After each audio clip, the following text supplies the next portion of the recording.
जब अवंतिका की पवित्र धरती पर अधर्म का अंधेरा चढ़ने लगा,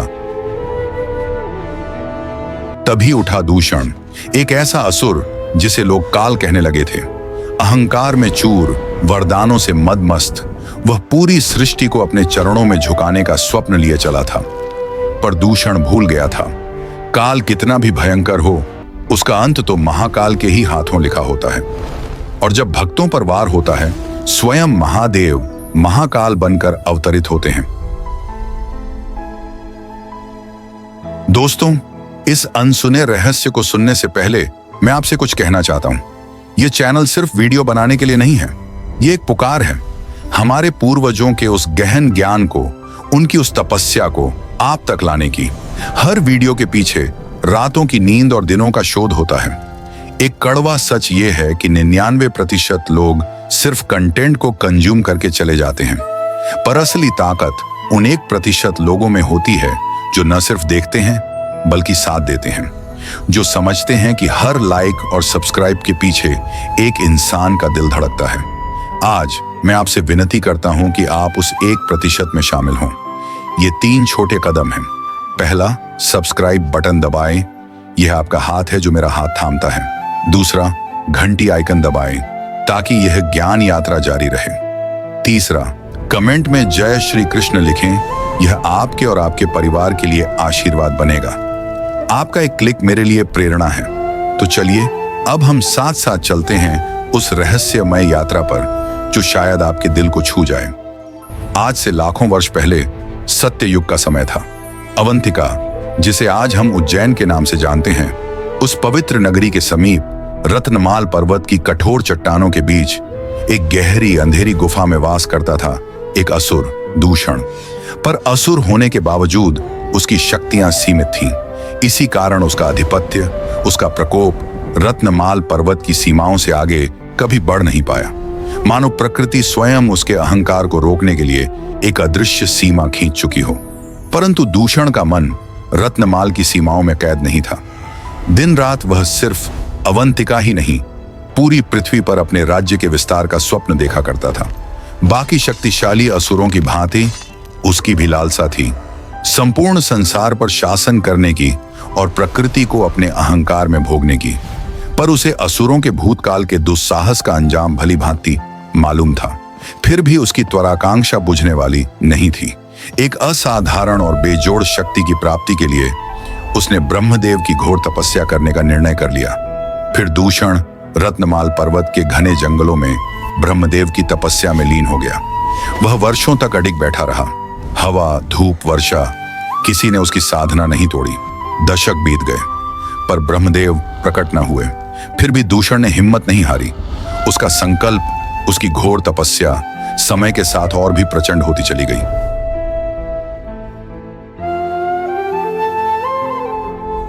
फिर एक दिन वह घड़ी आ ही गई जब ब्रह्मदेव दूषण से प्रसन्न होकर रत्नमाल पर्वत पर प्रकट हुए और दूषण को घोर तपस्या से जगाकर अपना इच्छित वरदान मांगने को कहने लगे। जिसके बाद दूषण ने ब्रह्मदेव को प्रणाम किया और विनम्र किंतु दृढ़ता से उनसे अपना मनचाहा वरदान देने का वचन मांगने लगा। यह सुनकर ब्रह्मदेव विवश हो उठे और दूषण को उसका मनचाहा वरदान देने का वचन दे बैठे। यह सुनते ही दूषण ने ब्रह्मदेव से त्रिदेव के समान शक्तिशाली होने का वरदान मांग लिया। ब्रह्मदेव उसके शब्द सुनकर स्तब्ध रह गए, आश्चर्यचकित और थोड़ा सा विचलित। उन्होंने तुरंत कहा कि ऐसा वरदान देना नामुमकिन है। यह सुनते ही दूषण ब्रह्मदेव को उनके दिए हुए वचन की दुहाई देने लगा। ब्रह्मदेव गहरी सोच में डूब गए।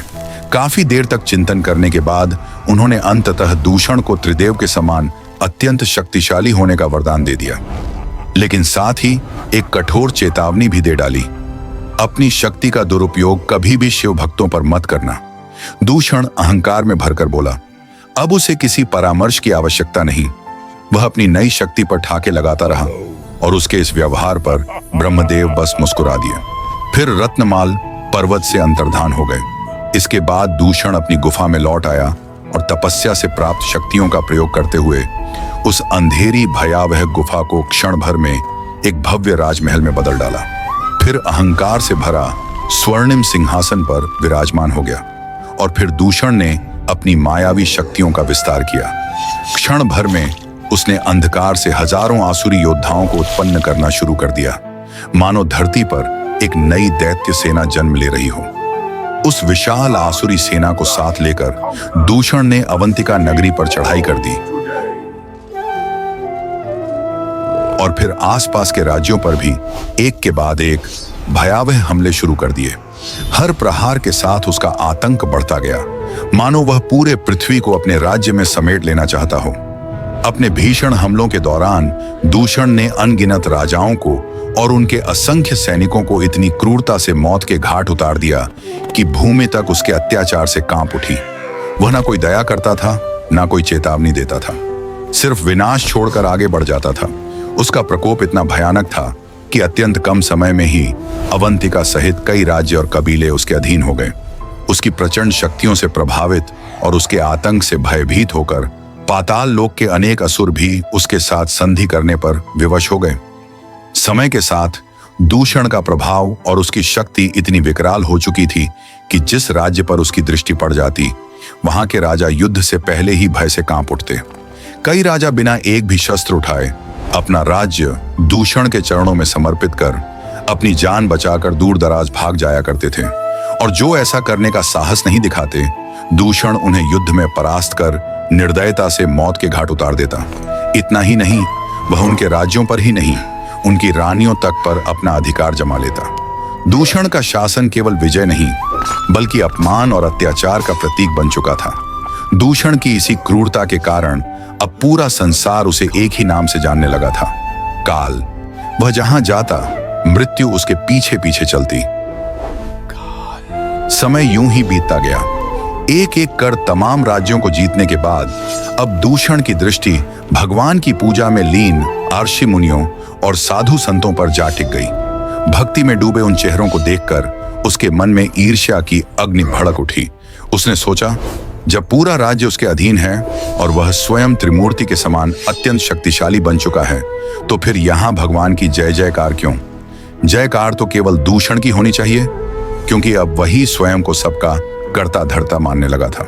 इसके बाद दूषण ने अपने आसुरी सैनिकों को आदेश दिया, उसके अधीन सभी राज्यों में मुनियों, साधु संतों और प्रजा द्वारा भगवान की हो रही हर पूजा पाठ तुरंत बंद करवा दी जाए। इसके बाद दूषण की आसुरी सेना साधु संतों ही नहीं, सामान्य प्रजा पर भी टूट पड़ी।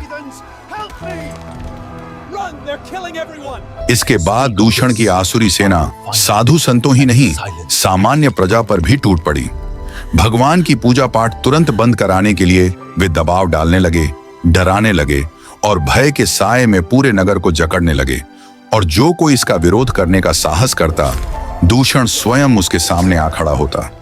वह उसका काल बन जाता और पल भर में उसे मौत के घाट उतार देता।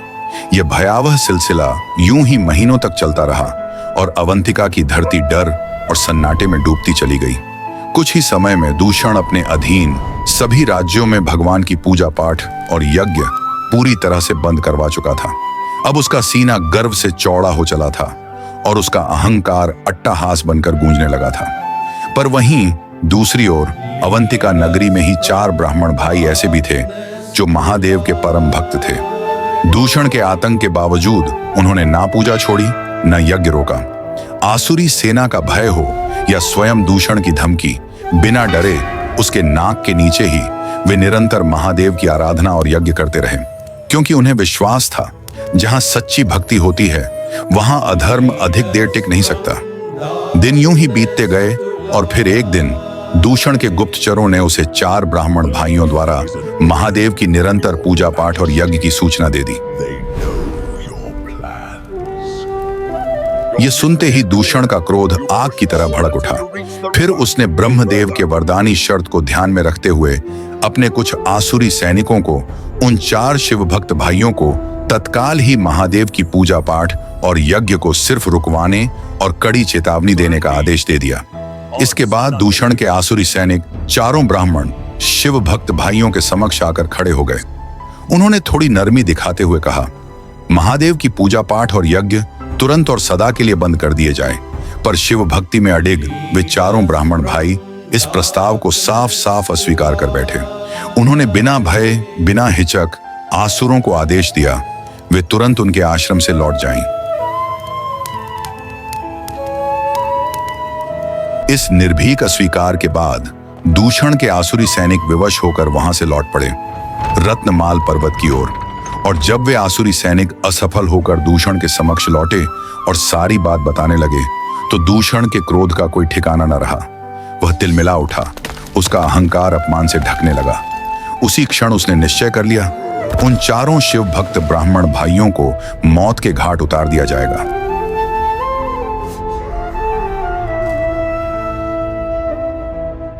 और अपनी धारदार तलवार थामे जैसे ही वह महल के बाहर कदम बढ़ाने लगा तभी आकाश गूंज उठा। महादेव की आकाशवाणी हुई, एक कठोर चेतावनी, उस भूल को न करने का आदेश। इतना कहकर महादेव अंतर्धान हो गए। पर यह चेतावनी आने वाले प्रलय का संकेत थी। आकाशवाणी के बाद दूषण कुछ क्षणों के लिए गहरी चिंता में डूब गया। वह वहीं ठहर गया, सोच में पड़ गया। पर अगले ही पल उसका अहंकार फिर जाग उठा। उसने स्वयं से कहा, जब मैं त्रिदेव के समान शक्तिशाली हूं तो फिर एक त्रिदेव से ही डर क्यों? यही सोच उसके विनाश की शुरुआत थी, जिसके बाद दूषण जोरदार हुंकार भरते हुए अवंतिका नगरी की ओर निकल पड़ा। और यहां अवंतिका में चारों शिवभक्त ब्राह्मण भाई महादेव के यज्ञ में लीन हुए बैठे थे कि तभी वहां अतिक्रोधित दूषण का आगमन होता है और उन चारों ब्राह्मण भाइयों को महादेव की पूजा पाठ तुरंत बंद करने की कठोर चेतावनी देने लगा। पर शिव भक्ति में अडिग वे चारों ब्राह्मण भाई एक स्वर में खड़े हो गए। उन्होंने दृढ़ शब्दों में कहा, दूषण एक कदम भी आगे न बढ़े और तुरंत यहां से वापस लौट जाए। ये सुनते ही दूषण का क्रोध सब्र के सारे बांध तोड़ता हुआ फूट पड़ा। Enough, Dushan. Your reign ends now.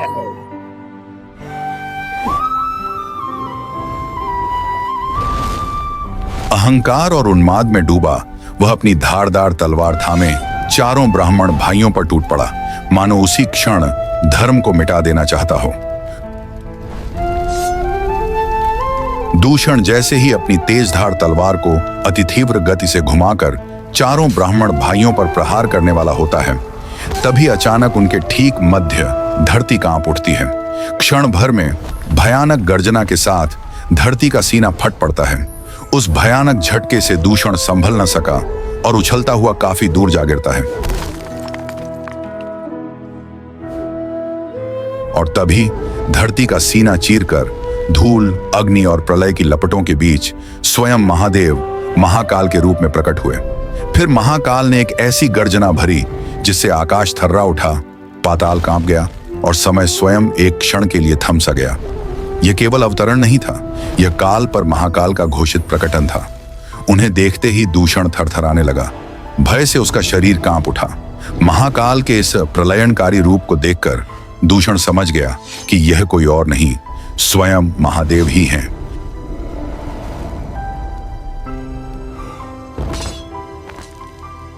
इसके बाद दूषण ने अपनी वरदानी शक्तियों का सहारा लिया और अंधकार को चीरते हुए लाखों की संख्या में आसुरी योद्धाओं को प्रकट करने लगा। क्षण भर में रणभूमि दैत्य सेना से भर गई, मानो अधर्म ने अपनी पूरी शक्ति एक साथ उतार दी हो। इसके बाद तमाम आसुरी योद्धा घात लगाकर एक साथ महाकाल पर टूट पड़ते हैं। पर महाकाल के प्रचंड प्रहार के सामने दूषण की लाखों की सेना भी क्षण भर में कम पड़ने लगती है, मानो अधर्म की हर शक्ति उस दिव्य तेज के आगे बिखरती चली जा रही हो। महाकाल अत्यंत तीव्र गति से अपने त्रिशूल का प्रहार करने लगे और एक एक कर असंख्य असुर मौत के घाट उतरते चले गए। उनके हर प्रचंड प्रहार से केवल आसुरी सेना ही नहीं, स्वयं धरती भी थर्रा उठी, मानो संहार का तांडव चरम पर पहुंच चुका हो। यह दृश्य देखकर दूषण भीतर से क्रोधित भी था और भयभीत भी, पर फिर भी उसने हार नहीं मानी। अहंकार में डूबा वह अपनी वरदानी शक्ति का बार बार प्रयोग करता रहा। महाकाल के समक्ष लगातार असुरों को प्रकट करता गया, पर जो भी आया महाकाल के प्रचंड प्रहार से उसी क्षण मौत के घाट उतरता चला गया। महाकाल को देखते ही कई असुर थर थर कांप उठे और अपनी जान बचाने के लिए अलग अलग दिशाओं में भागने लगे। पर अधिकतर असुर महाकाल के हाथों मौत के घाट उतार दिए गए। काफी समय तक युद्ध यूं ही चलता रहा, परंतु धीरे धीरे दूषण की सारी मायावी आसुरी सेनाएं महाकाल के हाथों पूरी तरह समाप्त होती चली गई।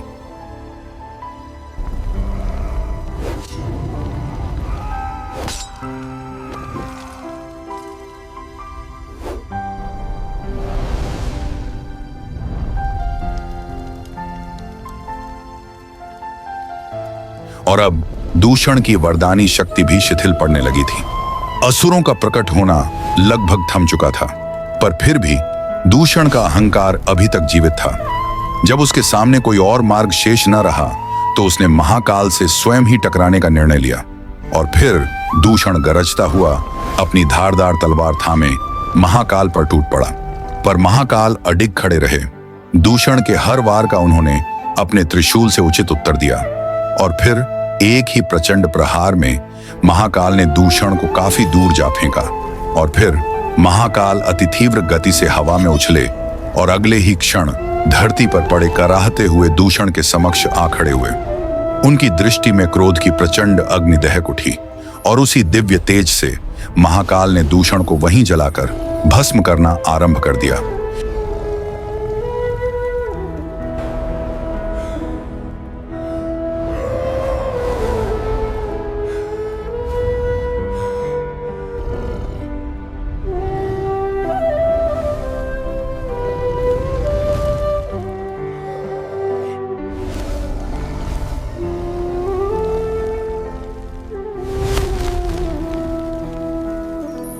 कुछ ही क्षणों के बाद दूषण का शरीर पूर्णतः भस्म में परिवर्तित हो चुका था।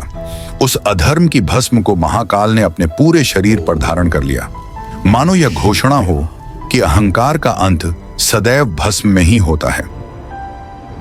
दूषण के शरीर के भस्म को सुसज्जित करने के कुछ क्षण के बाद ही तीव्र क्रोधित महाकाल शांत होते हुए महादेव के रूप में वापस आने लगे।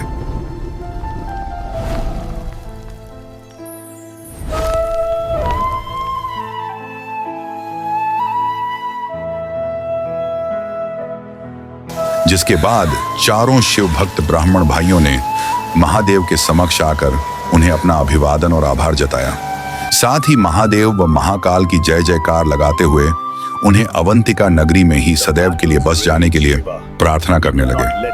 अवंतिका नगरी पर अक्सर शत्रु राज्यों के आक्रमण होते थे और समय के साथ असुरों के बढ़ते खतरे भी दिन प्रतिदिन और गहराते जा रहे थे। इन सभी संकटों को चारों ब्राह्मण भाइयों ने महादेव के चरणों में रख दिया और निरंतर प्रार्थना करते ही रहे, जिसके बाद महादेव ने अपने चारों भक्तों से बेहद प्रसन्न होते हुए उनके समक्ष एक दिव्य ज्योतिर्लिंग प्रकट कर वहीं स्थापित कर दिया।